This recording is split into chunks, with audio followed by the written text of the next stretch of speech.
नमस्कार साथियों। तो आइए इस 10th क्लास के बैच में मैं अभी उपस्थित हूं और बोर्ड पर आपको दिख रहा होगा ये मीनार संबंधी प्रश्न है। जो 10th क्लास का जो चैप्टर ये 9th चल रहा है, तो 9वां चैप्टर चल रहा है। तो 9वां चैप्टर में जो सवाल होते हैं वो बहुत ही आसान होता है और आप यदि 8वां चैप्टर पढ़े तो उसी का थोड़ा-सा कॉन्सेप्ट यहाँ लगता है। तो आप देखने का प्रयास करो। इस सवाल को मैं करता हूँ, बहुत अच्छे ढंग से आपको मैं बताता हूँ। तो चलिए ध्यान से देखने का प्रयास करें। अतः भूमि के एक बिंदु से जो मीनार के पाद बिंदु से 30 मीटर की दूरी पर है, तथा उन्नयन कोण जिसका उन्नयन कोण 60 डिग्री है, मीनार की ऊंचाई ज्ञात करें। इस सवाल के पहले थीम को समझने का प्रयास करें। देखो ये क्या है, अगर आप चिमनी देखे हैं तो ईटा भट्ठा में इसी तरह का चिमनी रहता है, तो उसको आप मीनार मान लेंगे। और ये क्या है, आपका पृथ्वी है। और यहाँ से अगर इसके सिरे से पृथ्वी पर कोई भी रस्सी टानेंगे तो ये आपका कर्ण का काम करेगा। तो आपका ये देखिए, यदि इस लाइन को यदि आप देखते हैं तो सीधे सीधे है और ये सिद्ध में है और ये सिद्ध में है, तो ये एक समकोण त्रिभुज के आकृति का हो गया। तो अब यहाँ से क्या करते हैं, इसके माध्यम से हम लोग मीनार का ऊंचाई ज्ञात कर सकते हैं। तो जरा सा देखो, इसको आप आधार मानते हो, इसको लंब मानते हो, है ना। दिए गए कोण के सामने का भुजा लंब होता है। तब जरा सा देखो, तो ये आपका आसानी से निकल जाता है मीनार का। तो आप यहाँ देखने का प्रयास करें, लिखेंगे त्रिभुज ए बी सी में जो जो दिया है उसको आप लिखने का प्रयास करें यहाँ, और आसानी से सवाल आपका बन जाएगा। चलो देखो, दिया है बी सी बराबर ये दिया है 30 मीटर, 30 मीटर है। और देखो थीटा जो है ना, थीटा आपका ये 60 डिग्री दिया है। और क्या दिया है आपका, अब कुछ नहीं, और कहा है मीनार का ऊंचाई मतलब लंब निकालने के लिए। तो आप ए बी बराबर वाट लिखेंगे और जरा सा देखने का प्रयास करें।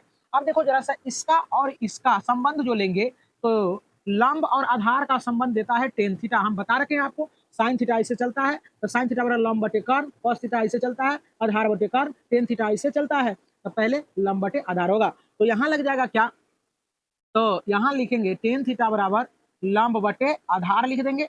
ध्यान से देखें, आप देखो टेन थीटा का मान कितना है, 60 डिग्री। तो 60 ये वैल्यू पुट करेंगे और आधार लंब देखो यहाँ क्या है, लंब आपका निकालना है तो ए बी है। यहाँ देखो ए और बी है ना, तो ए बी बैठाएंगे। और आधार देखो क्या है, आधार यहाँ 30 है, तो 30 पुट कर देंगे। तो टेन 60 डिग्री का वैल्यू क्या होता है, यहाँ बैठे बच्चे बताएंगे। टेन 60 डिग्री का वैल्यू क्या होता है, रूट अंडर 3 होता है। और यहाँ क्या है, ए बी बटे आपका हो जाएगा ये 30। तो यहाँ से क्या करेंगे, बाय क्रॉस करेंगे, नहीं कुछ तो ये इससे इसको गुना करोगे तो ए बी बराबर हो जाएगा ये 30√3। कोई बच्चे आप इसको 30 या 90 नहीं करेंगे, क्योंकि क्या होता है, इस पर भी रूट रहता तब 90 होता, क्योंकि एक पर रूट है, यहाँ नहीं कुछ तो यहाँ एक है, 1 गुना 30 तो 30 और रूट में ये चीज रह गया। तो आप लिखेंगे अतः ये जो ए बी का जो निकल गया डिस्टेंस, यही हो गया आपका मीनार का ऊंचाई। अतः मीनार की ऊंचाई बराबर 30√3 मीटर, यही आपका उत्तर हो गया। तो आइए अब सेकंड प्रश्न को मैं करता हूं और रीड कर दे रहा हूं, तो देखने का प्रयास करें। पता है भूमि से 60 मीटर की ऊंचाई पर एक पतंग उड़ रही है। पतंग में लगी डोर को अस्थायी रूप से भूमि के एक बिंदु से बांध दिया गया है। भूमि के साथ डोर का झुकाव 60 डिग्री है। कहता है यह मानकर कि डोर में कोई भी ढील नहीं दी गई है। मतलब ढील मतलब हुआ क्या, ढीला नहीं है, मतलब पूरा टाइट है। तो ध्यान से इस सवाल को पहले समझने का कोशिश करें। यहाँ कोई बच्चा क्या कर रहा है, गुड्डी उड़ा रहा है। तो गुड्डी आप उड़ाए होंगे तो ऐसे उड़ता है ना, धागा ऐसे रहता है, ठीक ना। इसके बाद उसके नीचे वाला जो है ना, सीधे जब गिराएंगे है ना कोई धागा, तो उसका डिस्टेंस ये हो गया, मतलब गुड्डी के नीचे सीधे जमीन से। तो ये लंब का काम कर रहा है और ये जमीन क्या है, आधार का काम कर रहा है। तो एवं प्रकार से ये क्या है, समकोण त्रिभुज की तरह हो गया। तो कहता है क्या कि आप जो है ना, किसका कहता है, डोरी की लंबाई ज्ञात करें, यानी ये कर्ण के माध्यम से हम लोग डोर का लंबाई ज्ञात कर सकते हैं। तो चलो देखो, लिखने का प्रयास करते हैं, बनाने का प्रयास करते हैं। देखो जरा सा लिखते हैं, त्रिभुज ए बी सी में देखो जरा सा क्या क्या दिया है वो चीज लिख दो, है ना। में दिया है, क्या दिया है जरा सा देखो कि ए बी बराबर 60 मीटर है। इसके बाद थीटा बराबर आपका कौन दिया है, 60 डिग्री है, 60 डिग्री ये दे दिया है।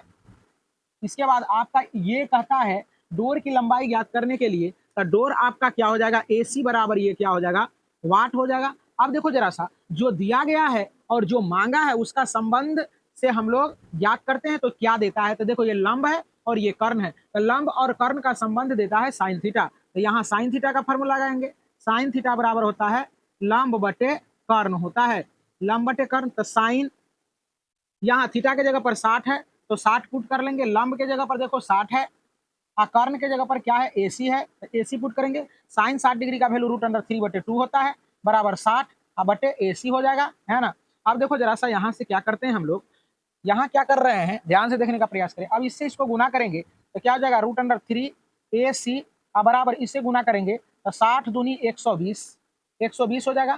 तो AC बराबर क्या हो जाएगा, 120 बटे √3। तो जब रूट में आ जाए तो हर का परिमेयकरण कर लेते हैं, ऊपर नीचा √3 और √3 से गुना कर देंगे। तो अब देखो जरा सा क्या हो जाएगा, AC बराबर यहाँ हो जाएगा 120 √3 और यहाँ 3 3 जा 9 और 9 का वर्गमूल क्या हो जाएगा आपका 3 हो जाएगा, इससे ये कट जाएगा। तो AC बराबर ये 40 बार में कट जाएगा, 3 चौके 12 यानी 40 √3। तो यही हो गया आपका उत्तर। लिख देंगे अतः, क्या लिख देंगे, अतः इस डोर की लंबाई, डोर की लंबाई बराबर आपका हो जाएगा 40 √3 मीटर। उम्मीद करते हैं कि आपको ये सवाल बहुत अच्छे ढंग से समझ में आया होगा। बहुत बहुत धन्यवाद।